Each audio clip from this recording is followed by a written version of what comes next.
कार्यक्रम के पुण्यार्चक है श्री कंवरलाल जी, महावीर प्रसाद जी पाटनी, आरके ग्रुप, मदनगंज, किशनगढ़, राजस्थान। गुणायतन प्रणेता, शंका समाधान प्रवर्तक, भावना योग प्रवर्तक, प्रखर वक्ता, परम पूज्य 108 मुनिवर श्री प्रमाण सागर जी मुनिराज की जय जय जय। बोलिए परम पूज्य 108 मुनिवर श्री अरह सागर जी महाराज की जय जय जय। प्रिय बंधुओं, जिनवाणी चैनल एवं प्रमाणिक ऐप के माध्यम से प्रसारित होने वाले आज के प्रातःकालीन मंगलमय कार्यक्रम से जुड़े देश एवं विदेश के सभी श्रद्धालुओं को जय जिनेन्द्र, मंगलमय सुप्रभातम। बंधुओं, जैसा कि आप लोग को विदित ही है कि आगामी 22 नवंबर से 30 नवंबर तक अष्टमंडलीय श्री चक्र महामंडल विधान मूल संस्कृत का भव्य प्रभावना के साथ विभिन्न आयोजनों के साथ यहाँ संपन्न होने जा रहा है। अब दिन बहुत नज़दीक रह गए हैं, बहुत लोगों ने रजिस्ट्रेशन करा लिया है। अरे अभी भी आपने रजिस्ट्रेशन नहीं किया है तो आपके पास अवसर है, आप रजिस्ट्रेशन कराइए अपने प्रमाणिक ऐप के माध्यम से। रजिस्ट्रेशन की बहुत सरल प्रक्रिया है। बहुत से लोगों की जिज्ञासाएं आई हैं, कुछ लोगों ने शंका समाधान के माध्यम से अपनी जिज्ञासाएं भेजी हैं, लेकिन मेरा आपसे कहना है कि आप प्रमाणिक ऐप के माध्यम से रजिस्ट्रेशन कराएं ताकि आपको पुस्तक की PDF फाइल प्राप्त हो जाए। आप जैसे ही रजिस्ट्रेशन कराएंगे, आपके रजिस्ट्रेशन के आधार पर 20 तारीख को आपको वो पुस्तक की PDF फाइल मिल जाएगी। तो आप इसके लिए क्या करें, प्रमाणिक ऐप खोलें और उसमें मोर ऑप्शन को क्लिक करें। आपको ऊपर में आइकॉन आएगा श्री चक्र महामंडल विधान। उस श्री चक्र महामंडल विधान के माध्यम से आप अपना रजिस्ट्रेशन करा लीजिए शीघ्रता के साथ। चलिए, और अब मैं आपको लिए चलूँ जाप्यानुष्ठान की ओर। इसके पूर्व हम लोग सभी मिलकर गुरुदेव के चरण कमलों में तिबार नमो निवेदित करते हुए उनके मंगल में आशीर्वाद से अपने को अभिषेक याद करेंगे। चलिए, हाथ जोड़िए, मस्तक झुकाइए और बोलिए मेरे साथ, नमोस्तु गुरुदेव, नमोस्तु गुरुदेव, नमोस्तु गुरुदेव। हे गुरुदेव जी, जी जी बंधुओं, मैं गुरुदेव से विनम्र प्रार्थना करता हूँ कि हे गुरुदेव, जाप्यानुष्ठान कराकर हम लोगों को के साथ करें। नमोस्तु गुरुदेव। ओम ओम सम्यक दर्शनाय नमः। ओम सम्यक दर्शनाय नमः। ओम सम्यक ज्ञानाय नमः। ओम सम्यक ज्ञानाय नमः। ओम सम्यक चारित्राय नमः।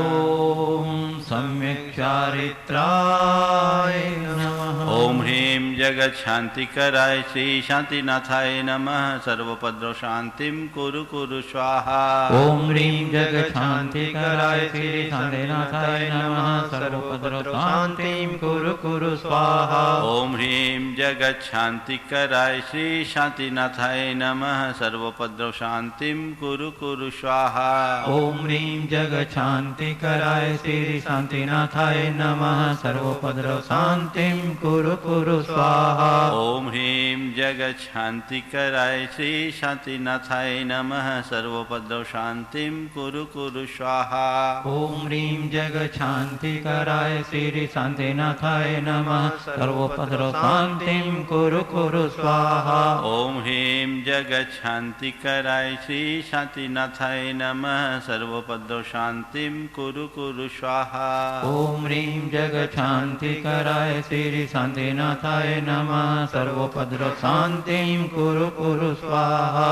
ओम ह्रीं जगच्छान्तिकराय श्री शांतिनाथाय नमः सर्वोपद्रव शांतिं कुरु कुरु स्वाहा। ओम ह्रीं जगच्छान्तिकराय श्री शांतिनाथाय नमः सर्वोपद्रव शांतिं कुरु कुरु स्वाहा। ओम ह्रीं जगच्छान्तिकराय श्री शांतिनाथाय नमः सर्वोपद्रव शांतिं कुरु कुरु स्वाहा। ओम ह्रीं जगच्छान्तिकराय श्री शांतिनाथाय नमः सर्वोपद्रव शांतिं कुरु कुरु स्वाहा। ओम ह्रीं जगच्छान्तिकराय श्री शांतिनाथाय नमः सर्वोपद्रव शांतिं कुरु कुरु स्वाहा। ओम ह्रीं जगच्छान्तिकराय श्री शांतिनाथाय नमः सर्वोपद्रव शांतिं कुरु कुरु स्वाहा। ओम ह्रीं जगच्छान्तिकराय श्री शांतिनाथाय नमः सर्वोपद्रव शांतिं कुरु कुरु स्वाहा।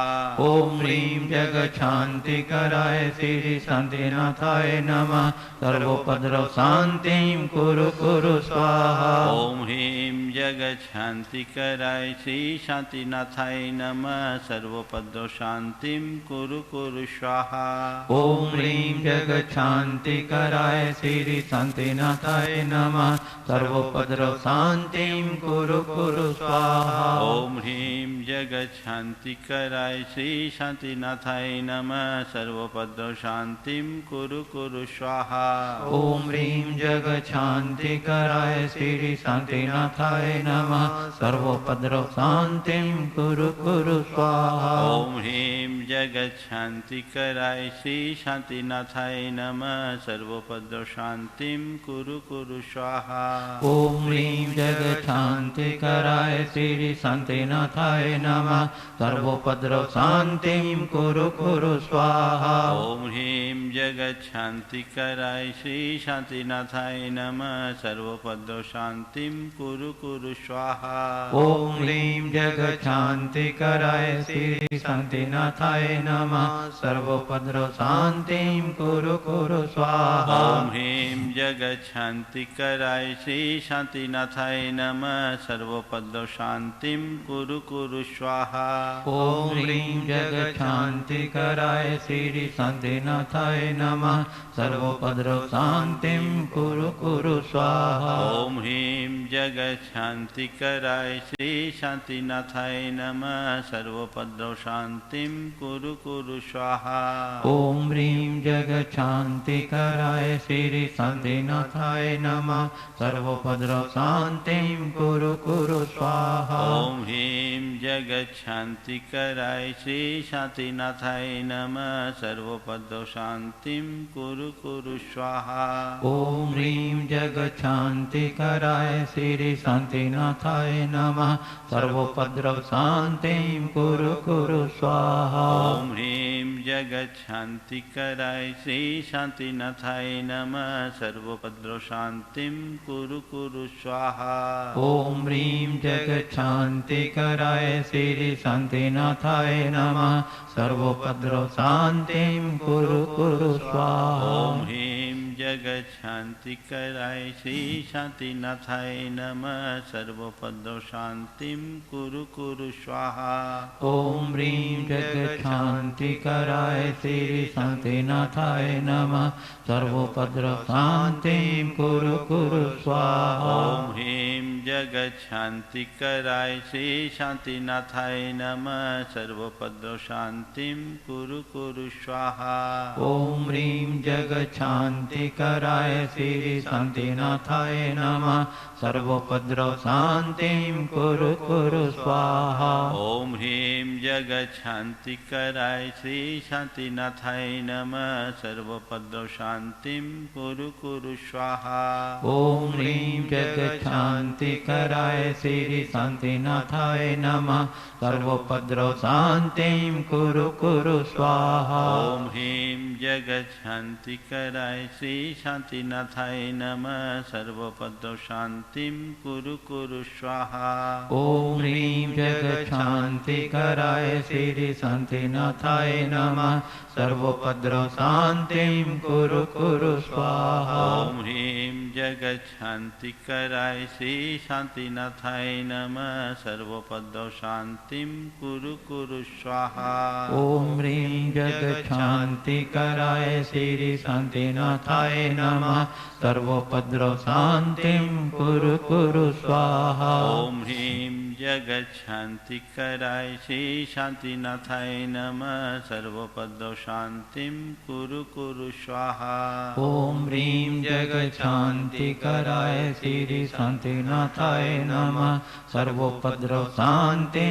कुरु स्वाहा ओम ह्रीं जगत शांति कराय श्री शांतिनाथाय नमः सर्वोपद्रव शांतिं कुरु कुरु स्वाहा ओम ह्रीं जगत शांति कराय श्री शांतिनाथाय नमः सर्वोपद्रव शांतिं कुरु कुरु स्वाहा ओम ह्रीं जगत शांति कराय श्री शांतिनाथाय नमः सर्वोपद्रव शांतिं कुरु कुरु स्वाहा ओम ह्रीं जगत शांति कराय श्री शांतिनाथाय नमः सर्वोपद्रव शांतिं कुरु कुरु स्वाहा ओम ह्रीं जगत शांति कराय श्री शांतिनाथाय नमः सर्वोपद्रव शांतिं कुरु कुरु स्वाहा ओम ह्रीं जगत शांति कराय श्री शांतिनाथाय नमः सर्वोपद्रव शांतिं कुरु कुरु स्वाहा ओम ह्रीं जगत शांति कराय श्री शांतिनाथाय नमः सर्वोपद्रव शांतिं कुरु कुरु स्वाहा ओम ह्रीं जगत शांति कराय श्री शांतिनाथाय नमः सर्वोपद्रव शांतिं कुरु कुरु स्वाहा ओम ह्रीं जगत शांति कराय श्री शांतिनाथाय नमः सर्वोपद्रव शांतिं कुरु कुरु स्वाहा ओम ह्रीं जगत शांति कराय श्री शांतिनाथाय नमः सर्वोपद्रव शांतिं कुरु कुरु स्वाहा ओम सम्यक दर्शनाय नमः ओम सम्यक दर्शनाय नमः ओम सम्यक ज्ञानाय नमः ओम सम्यक ज्ञानाय नमः ओम सम्यक चारित्राय नमः ओम सम्यक चारित्राय नमः जय बोलो श्री शांतिनाथ भगवान की जय। परम पूज्य आचार्य गुरुवर श्री विद्यासागर जी महाराज बोलिए परम पूज्य 108 मुनिवर श्री प्रमाण सागर जी महाराज की। बोलिए परम पूज्य 108 रहस्य सागर जी महाराज की। बंधुओं, जैसा कि आप लोग को विदित ही है कि संत शिरोमणि आचार्य गुरुवर विद्यासागर जी महाराज के परम आशीर्वाद से कटनी के निकटस्थ अक्षय क्षेत्र बेलहरी में परम पूज्य गुरुदेव के सत्संग सानिध्य में आगामी 2 दिसंबर से 7 दिसंबर तक पंच कल्याणक प्रतिष्ठा महोत्सव आयोजित है। उस पंचालक प्रतिष्ठा महोत्सव के प्राचार्यत्व का सौभाग्य प्राप्त किया, विधानाचार्यत्व का सौभाग्य प्राप्त, प्रतिष्ठाचार्यत्व का सौभाग्य प्राप्त किया है आदरणीय ब्रह्मचारी विनय भैया जी बंडा, जिनसे पूरा देश परिचित है। उनके परिचय की आवश्यकता नहीं है, वो परिचय को मोहताज नहीं है। हम लोग का सौभाग्य कि आज वो हमारे यहाँ बीच उपस्थित हैं। मैं चतुर्मास कमेटी के संयोजक श्री प्रेमचंद जी प्रेमी और पंच कल्याण कमेटी के संयोजकों से अनुरोध करता हूँ कमेटी से कि वे पधारें और गुरुवर के चरणों में श्रीफल भेंट करके उस आगामी पंच कल्याण प्रतिष्ठा महोत्सव के लिए आशीर्वाद करें। और तदुपरांत मैं ब्रह्मचारी विनय भैया जी बंडा से अनुरोध करूंगा कि आगामी पंच कल्याण प्रतिष्ठा के विषय में आप हम लोगों को जानकारी कराएंगे, ताकि हम लोग अपनी मन स्थिति उसी प्रकार बनाते हुए उस महानुष्ठान को संपन्न। नहीं, चलिए।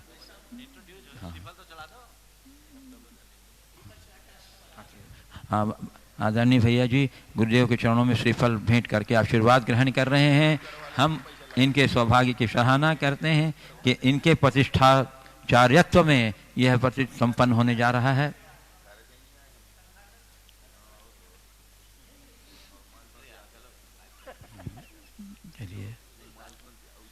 चातुर्मास कमेटी के संयोजक प्रेमचंद जी प्रेम जी और बिलहरी पंचकल्याण प्रतिष्ठा के कमेटी सदस्य, उन्होंने आशीर्वाद ग्रहण किया। और अब मैं ब्रह्मचारी विनय भैया जी से अनुरोध करता हूँ कि अपना उद्बोधन दे करके हम लोगों को प्रेरित करें, प्रोत्साहन करें कि आगामी पंचकल्याण प्रतिष्ठा महोत्सव को में हम लोग खूब सानंद साथ अपनी सहभागिता दे सकें। ब्रह्मचारी विनय भैया जी।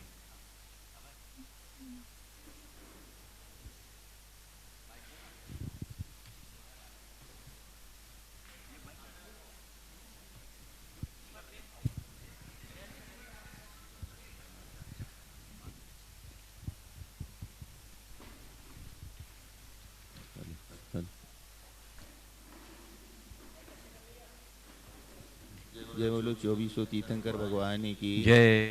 संत शिरोमणि आचार्य भगवान गुरुदेव विद्यासागर जी महामुनिराज की जय। परम पूज मुनि श्री प्रमाण सागर जी अरे सागर जी महाराज की जय।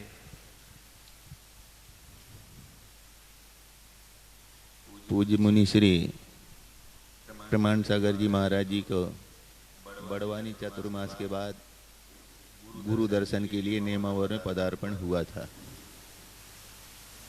और महाराज जी के सानिध्य में पंचकर्ण की भावना लेकर कटनी वाले पहुंचे थे।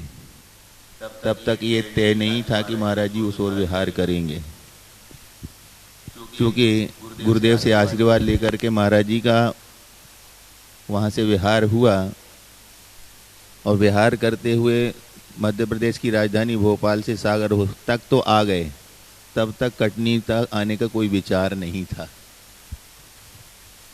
शायद नाम सार्थक हो रहा था, कटनी, वो कटनी थी पर नहीं।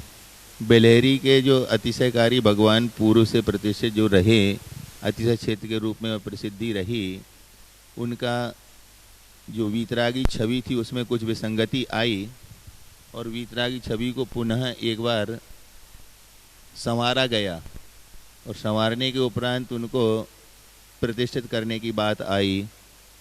तो महाराज जी कटनी की ओर विहार करते हुए कुंडलपुर से आए और महाराज जी को आगे की ओर ही विहार करना था, पर अचानक गुरुदेव का आशीर्वाद आया। वो हमसे ही कहा गुरु महाराज ने कि महाराज जी को खबर कर दो कि उनको कटनी में ही चातुर्मास करना है, जबकि उनको स्वयं आगे बढ़ना था और संभावना ऐसी लग रही थी कि महाराज जी का चातुर्मास सतना में होगा। पर गुरु महाराज ने ब्रेक लगा दिया, बोले नहीं, प्रमाण सागर महाराज जी को संकेत दे दो कि उनको कटनी में ही करना है। अब महाराज जी को भी मालूम नहीं कि हमें ऐसा आदेश आ भी जाएगा। तो उस समय महाराज जी ने खबर भेजी कि हमें चातुर्मास तो और आगे अभी पर्याप्त समय होने से हम पहुंच सकते हैं आसानी से, तो बिलहरी का पंचकल्याण करना है। तो आचार्य श्री बोले नहीं, अभी चातुर्मास के पहले कोई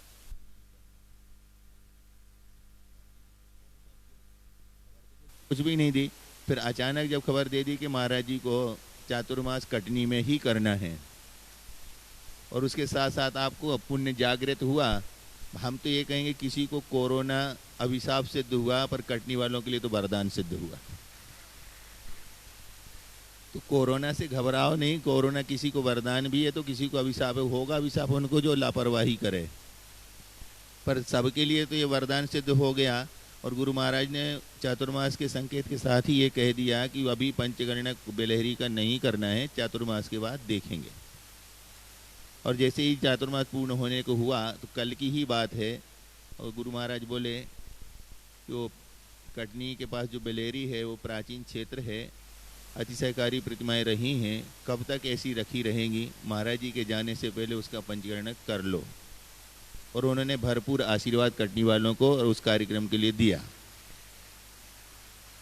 तो उसकी संयोजना योजना के साथ महाराज जी के आशीर्वाद से अभी 2 दिसंबर से 7 दिसंबर तय किया गया है। स्थान आदि का निरीक्षण करते, कार्यक्रम की संयोजना को देखते हुए यदि गुरु महाराज का आशीर्वाद मिला और कोई परिवर्तन हुआ तो उसकी सूचना भी आपको समय पर मिल जाएगी। परंतु अभी तो 2 दिसंबर से 7 दिसंबर के बीच में ये तय हो गया है कि अतिशयकारी क्षेत्र जो अभी अपूज्यता को प्राप्त हो चुका था, इन तारीखों में पूज्यता को प्राप्त होगा और एक ऐसा अतिशयकारी क्षेत्र होने से ऐतिहासिक पंचकल्याणक होगा और शायद ऐसा एक नियोजन, एक संयोजना की बात चल रही है कि ये पहला पंचकर्णक होगा महामारी के बाद का, कि जिसमें कोई बोली नहीं होगी और पंचकर्णक पूरा होगा। ये महाराज श्री की कृपा है।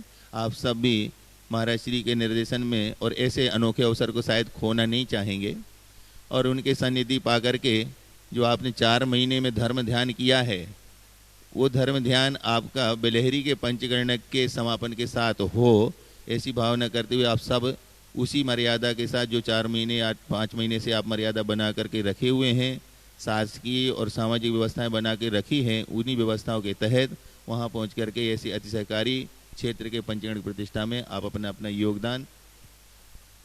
हाँ, ये बिलहरी नाम लेते कटनी का नाम ही आता है। आचार्य श्री जी ने भी यही कहा, बिलहरी उन्होंने नाम ही नहीं लिया, बोले वो कटनी का पंचकर्णक।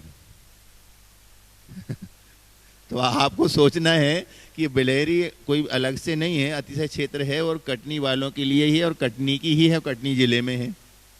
इसीलिए सब कटनी वाले मिलकर के, और कटनी एक ऐसा स्थान है भारतवर्ष में, एक अनोखा स्थान है जो जंक्शन के नाम से बहुत प्रसिद्ध है।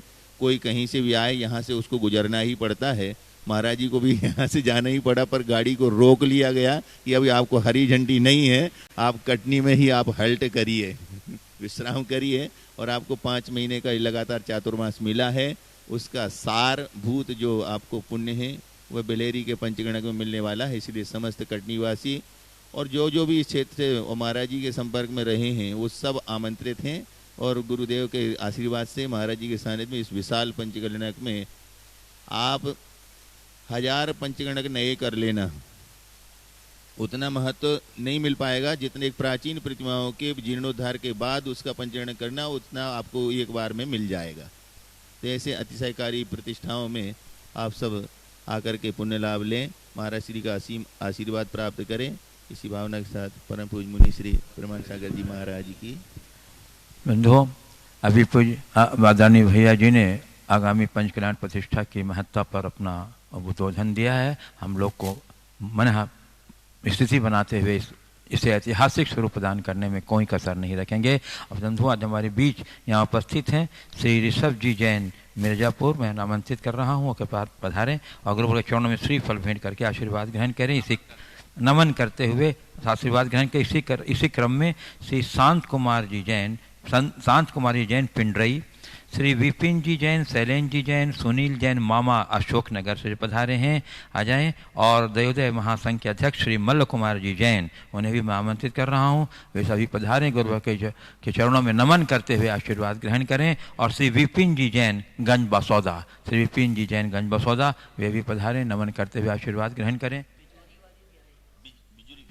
बिजुरी से भी श्रद्धालु जन आए हैं, मैं उन वाह, और बिजुरी से इस प्रतिष्ठा में प्रतिष्ठित होने के लिए 5 प्रतिमाएं भी आ रही हैं। हम आपका स्वागत करते हैं। 7 प्रतिमाएं आ रही हैं, बहुत सुंदर बात है। आइए, आपका भी स्वागत है और नमन करते हुए आशीर्वाद ग्रहण करें। और इसी के साथ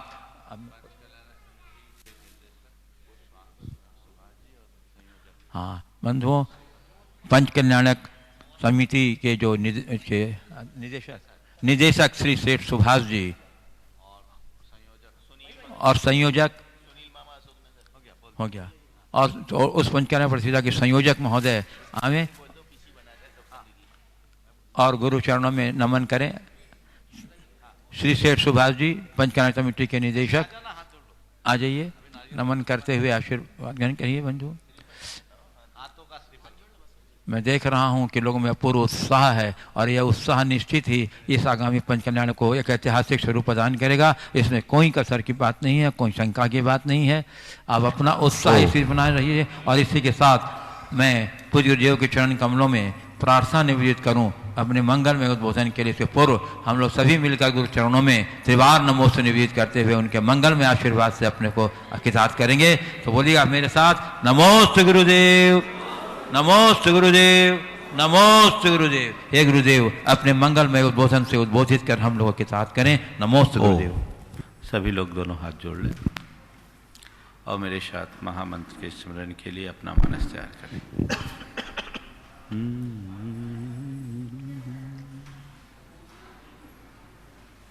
नमो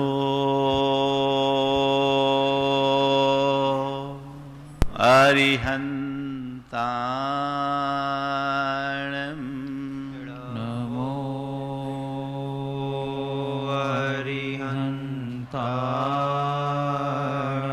नमो सिद्धाणम् नमो सिद्धाणम् नमो आयर्याणम् नमो आयर्याणम् नमो वज्रायाणम् नमो वज्रायाणम् नमो लोये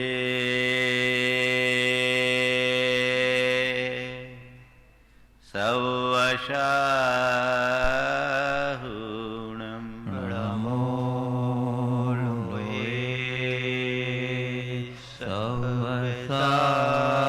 सवसाहुणम् एषो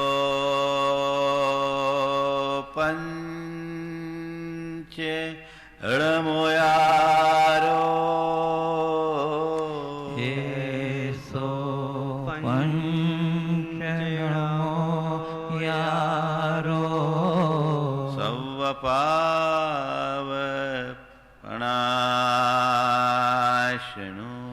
सवपावपणासनो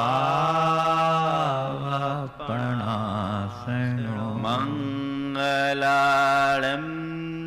च सवेशिम् मङ्गलाणं च सवेशिम् पढमं हो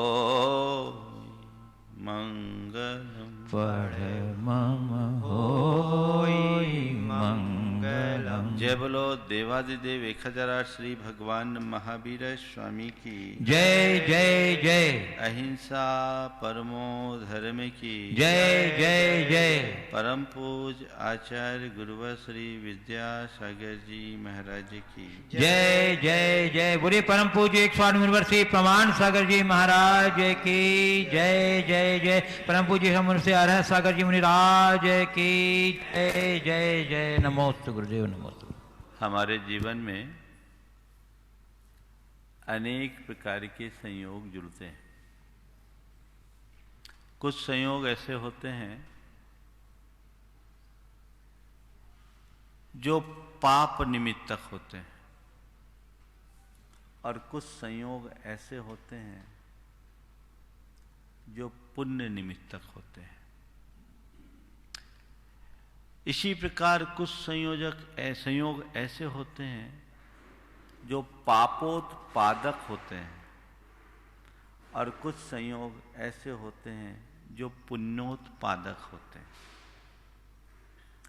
पाप निमित्तक संयोग दुह संयोग कहलाते हैं।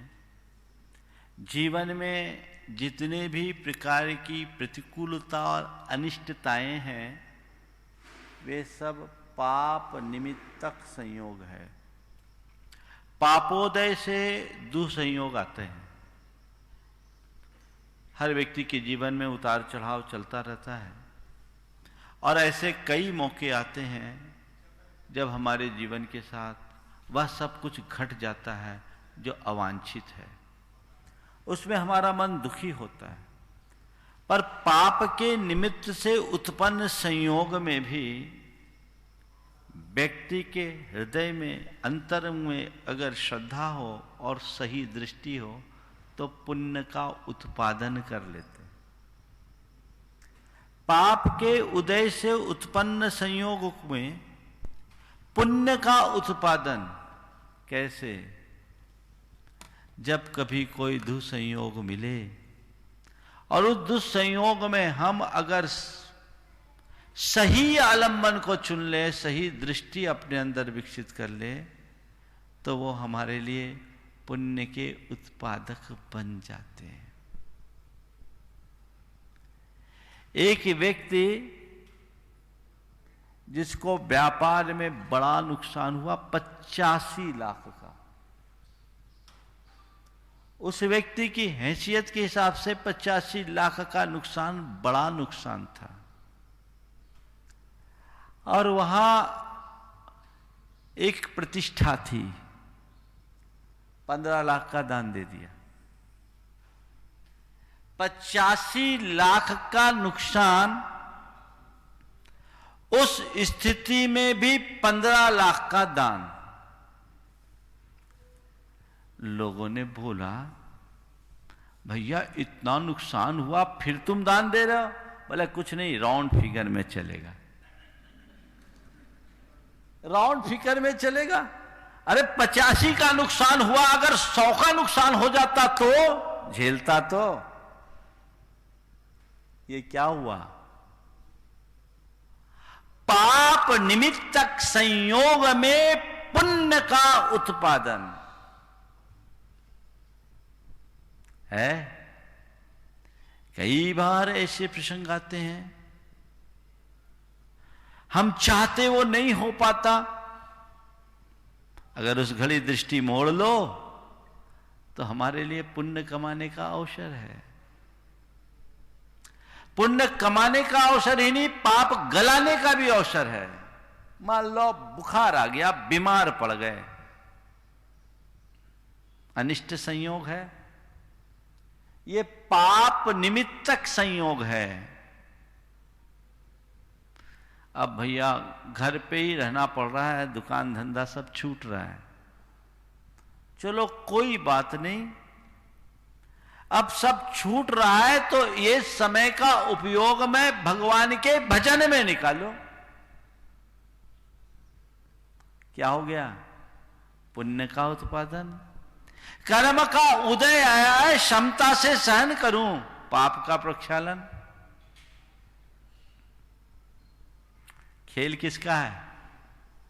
दृष्टि का। संयोग को हम रोक नहीं सकते, संयोग को हम बदल भी नहीं सकते। हां, संयोगों का दुष्प्रभाव टाला जा सकता है। तो जब भी कोई पाप निमित्तक संयोग आए, उस घड़ी अपनी सोच को सकारात्मक बना लो तो वह दुष्संयोग भी पुण्योत्पादक बन जाएगा। कटनी वालों के लिए तो बना ही है। अभी भैया जी बता रहे थे कि कोरोना आप लोगों के लिए वरदान बन गया। ये 100% नहीं, 200% सच है, नहीं तो कटनी का तो नाम ही नहीं था। हाँ बोल रहे, जीएसटी उसमें और लगा दो। पूरी तरह से सच। गाड़ी तो कहीं और के लिए खुली थी, बीच में अटक गई। लेकिन जो लाभ लेना चाहे उसके लिए लाभ। तो पहली बात, पाप निमित्तक संयोग में पुण्य का उत्पादन, और दूसरा पुण्य निमित्तक संयोग में पाप का उत्पादन। ये कैसा खेल है? तुम्हारे प्रबल पुण्य का उदय, धन धान की खूब समृद्धि आ गई, किसी चीज की कमी नहीं, सारी ठॉट बॉट। पांचों इंद्रियों के विषय सामग्री की उपलब्धि हो गई। किससे हुई? पुण्य के उदय से हुई ना। और तुमने उन्हें भोगा तो क्या किया? पाप का उत्पादन। समझ में आया? पाप निमित्तक संयोग में तो तुमने पुण्य उत्पन्न कर लिया, और पुण्य निमित्तक शुभ संयोग में पाप उत्पन्न किया। है ना घाटे का सौदा? क्या कर रहे हो? क्या कर रहे हो? आप लोग बोलते हो मेरे दुख के दिनों में वे बड़े काम आते हैं। भगवान को कब याद करते हो? जब दुख आता है, यानी पाप आया, भगवान का नाम लिया, पाप निमित्तक संयोग में पुण्य का उत्पादन। पुण्य आया, भगवान को भूल गए, भोगों में रम गए, पुण्य निमित्तक संयोग में पाप का उत्पादन। अब हमें क्या करना है? पुण्य निमित्तक संयोगों में पुण्य का उत्पादन करना है और पाप निमित्तक संयोगों में पाप का प्रक्षालन करना है। कैसे करें? पुण्य का उत्पादन करना चाहते हो, पाप निमित्तक संयोग तो शायद पसंद भी नहीं होगा, मैं भी नहीं चाहता कभी तुम्हारे जीवन में कोई दुस्संयोग आए। हाँ, शुभ संयोग बने रहे, खूब सारे शुभ संयोग बने रहे, उसमें कोई कमी न रहे, लेकिन शुभ संयोगों में शुभ प्रयोग करो, अशुभ प्रयोग मत करो। शुभ संयोगों का प्रयोग क्या है? धन आया, दान दो। अनुकूल विषय सामग्री आई, त्याग करो। भोगो नहीं, त्यागो। भोगों के भोगने में पाप का बंध है और भोगों को त्यागने में पाप का क्षय, पुण्य का बंध है। तो तुम्हें शुभ संयोग मिले हैं, इनका सही प्रयोग करो, अन्यथा भावी दरिद्रता पक्की है। कल मैंने कहा था, अर्जित पुण्य लेकर आए हो, संचित पुण्य लेकर आए हो, अर्जित पुण्य लेकर जाओ। संचित से ज्यादा मूल्यवान अर्जित है। पुण्य ने तुम्हें सारे शुभ संयोग दे दिए, अब इनका प्रयोग क्या कर रहे हो? अगर इनका प्रयोग केवल विषय कषाय में करोगे, भोगों में करोगे, निश्चयतः दुर्गति के पात्र बनोगे। और सही प्रयोग करोगे तो भव सागर से तरोगे। तो एक सूत्र आप अपने हृदय में अंकित करो कि जो भी पुण्योदय से संयोग मिले हैं, उनका प्रयोग पुण्य के उत्पादन में करना है, पापोपार्जन में नहीं। और पाप निमित्त कोई भी तू संयोग आ जाए तो समता धरकर उससे पाप का प्रक्षालन करना है, पाप का अर्जन नहीं। ये हमारे जीवन की उन्नति का मूल सूत्र है, इसे ध्यान रखना चाहिए। अच्छे निमित्त जब भी आए, पूर्ण तत्परता से उसमें जुटो, उसमें कोई कोर कसर मत बचने दो। बुरे निमित्त को यथासंभव टालो, उसे करो मत, करना ही ना पड़े ऐसी स्थिति में आ जाओ, तो हमारा जीवन धन्य होगा। कटनी वालों के लिए निश्चित इस वर्ष एक अच्छा संयोग मिल गया, ऐसा संयोग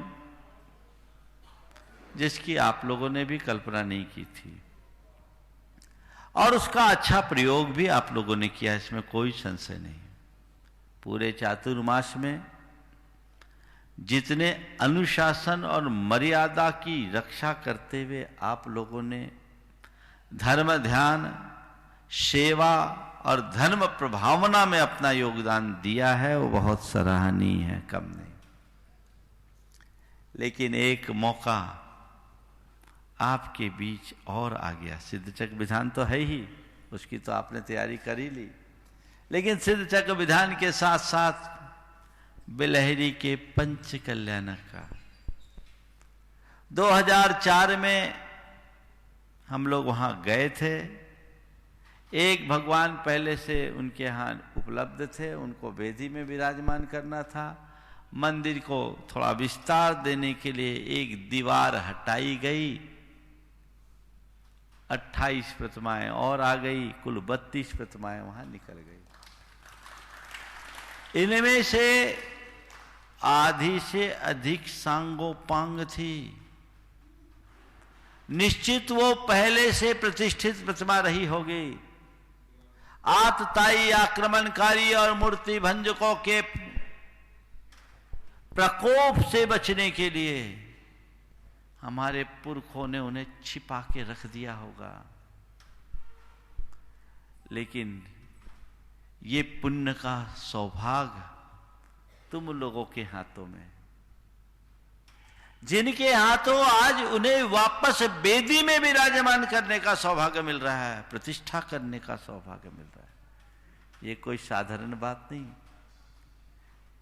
मंदिर बने लगभग 13-14 साल हो गए, ये लोग प्रतीक्षारत थे। इनकी अंतरंगी की भावना तो ये जरूर थी कि महाराज जी आप पहुंचे तो हो, लेकिन मैंने इन लोगों से कह दिया था मेरा पहुंचने का कोई ठिकाना नहीं। पर पता नहीं, शायद हमारे ही निमित्त से वो काम होना था, इसलिए इतने सालों टलता रहा। गुरुदेव ने भी पहले इन लोगों को आशीर्वाद नहीं दिया, और मुझे लगता है कि शायद उस प्रतिष्ठा के निमित्त ही हमारा ये चातुर्मास यहां पर हुआ है। अब कटनी वालों को चाहिए खूब उत्साह, उमंग और उल्लास के साथ सुरक्षात्मक प्रावधानों को ध्यान में रखते हुए भव्याति भव्य तरीके से श्री जिनेंद्र की प्रतिष्ठा संपन्न करे। ये अच्छा अवसर है बात पात्रों के चयन की और बोलियों की। मुझे बोलियां कम पसंद है, और मैं देखता हूं जब बिना बोली के ही लोग अच्छे से बोल देते हैं तो बोली की जरूरत क्या। मैं बोली की परंपरा को गलत नहीं कहता, जहां जैसी परिपाटी करे, समाज में चुनाव तो करना ही होता है। पर मेरा सोच हमेशा ये रहता है कि बिना बोली के काम हो जाए तो उसे प्राथमिकता देनी चाहिए। और जैसा अभी ब्रह्मचारी जी ने आप सबसे कहा कि ये बिना बोली के होगा, लोगों का बड़ा उत्साह है। कल तक, परसों तक सारे पात्रों का निर्धारण हो जाएगा, इसलिए जिन्हें भी इस महा महोत्सव में सम्मिलित होकर पुण्य का उत्पादन करना है और पुण्योपार्जन करना है, वे अपने पुण्य से प्राप्त संयोग का सदुपयोग करो। आगे आ जाओ, समिति से संपर्क करो, उनसे अनुरोध करो। नए जिन बिंबों की प्रतिष्ठा का महत्व है, लेकिन इतने प्राचीन भगवान जो 9वीं, 10वीं और 11वीं शताब्दी के हैं, 300, 400 साल से दीवारों के अंदर जिन्हें सुरक्षित रखा गया, उन्हें विराजने का सौभाग्य कोई साधारण सौभाग्य नहीं है। तो जो उसकी प्रतिष्ठा में सहभागी बनेंगे वो होंगे ही। जिन बिंब भी विराजमान होना है, जिन बिंब विराजमान करने का मनोभाव है, वे समिति से संपर्क कर ले। बिलहरी वाले, कटनी वाले ही नहीं, कोई भी इसमें लाभ ले सकता है। ये अवसर है, वो अतिशय क्षेत्र है, अपने आप में महान क्षेत्र है। इसका आप सबको पूर्ण लाभ उठाना चाहिए।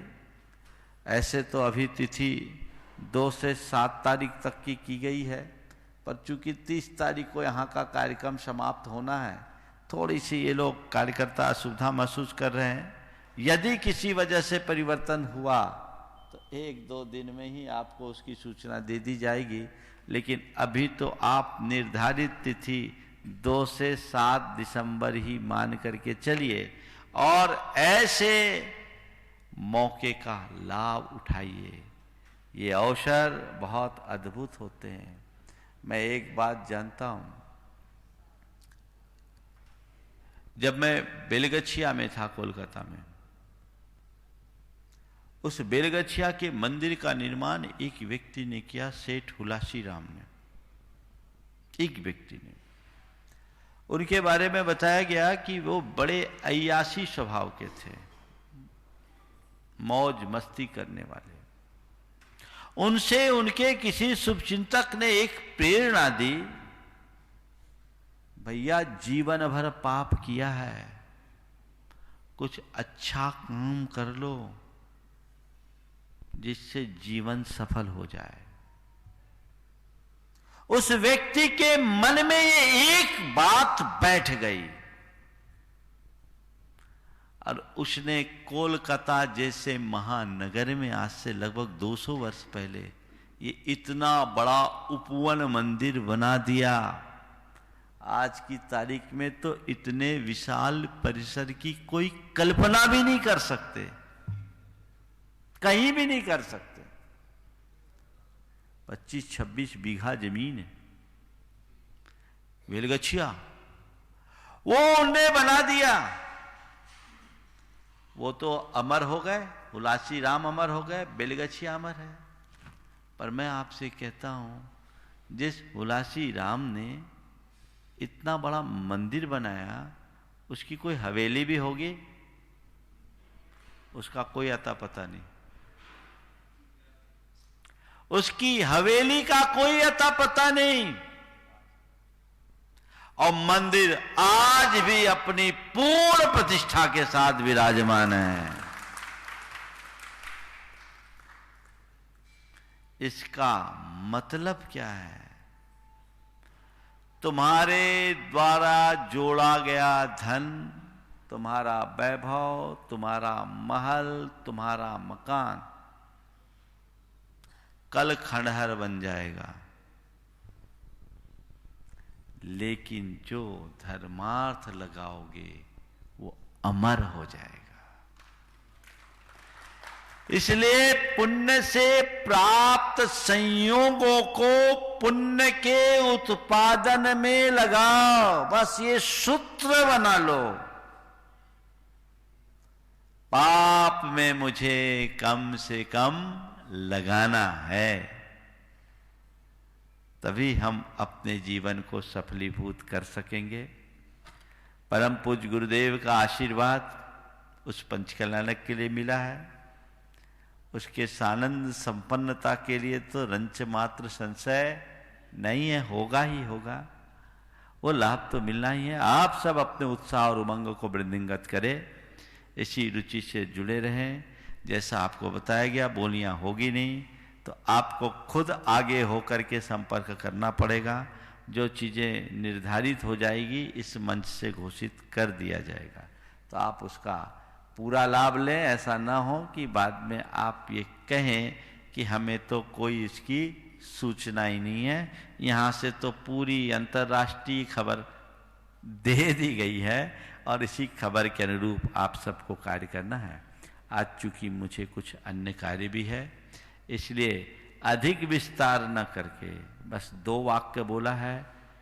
पुण्य से प्राप्त संयोगों का प्रयोग पुण्य के उत्पादन में करो और पाप से उत्पन्न दुष्संयोगों में समता रखकर पाप का प्रक्षालन करो और पुण्य के उत्पादन में लगो। यही हमारे जीवन के कल्याण का आधार है। इसी में हमें सुख और शांति मिलेगी। यहीं पर विराम।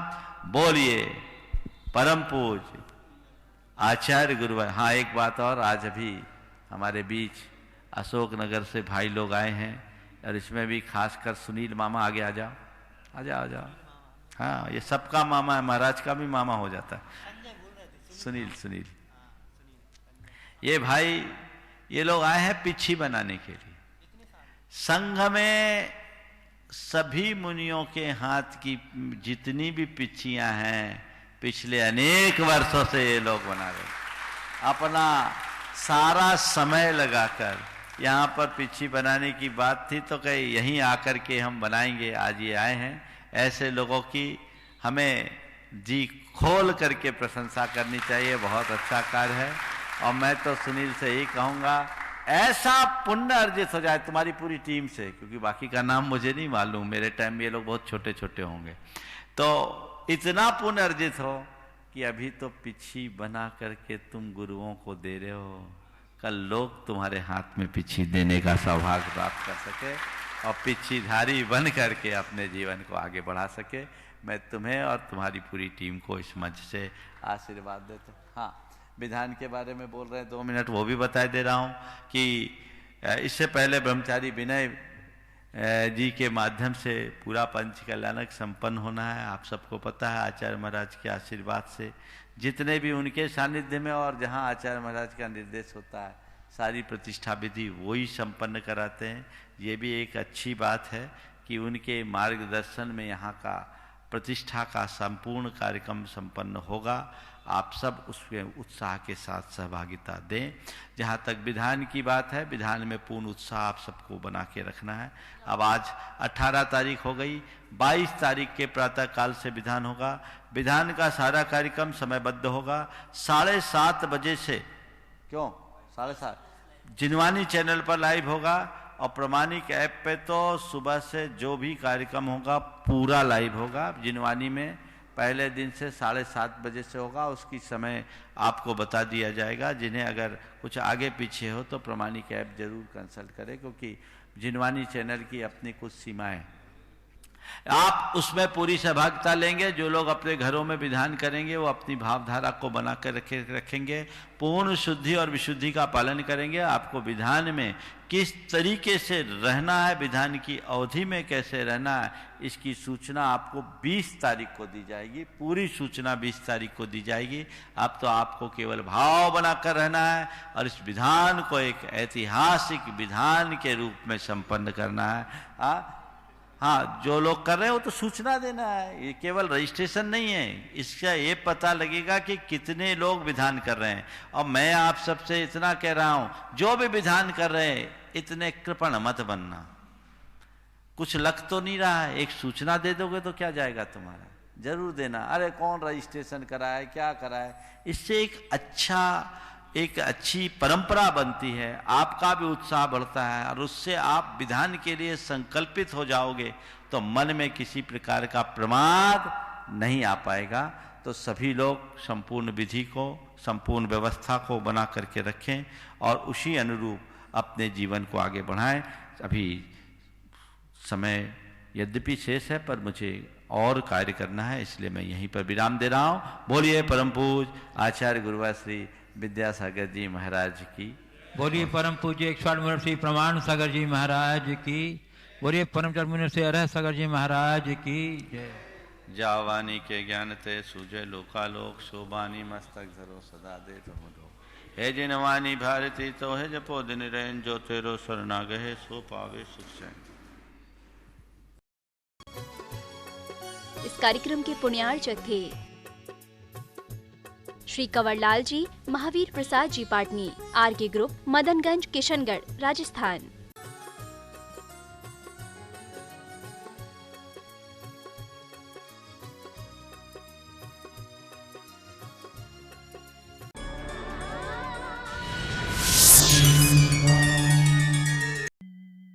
मंत्रों में सबसे बड़ा महामंत्र नव का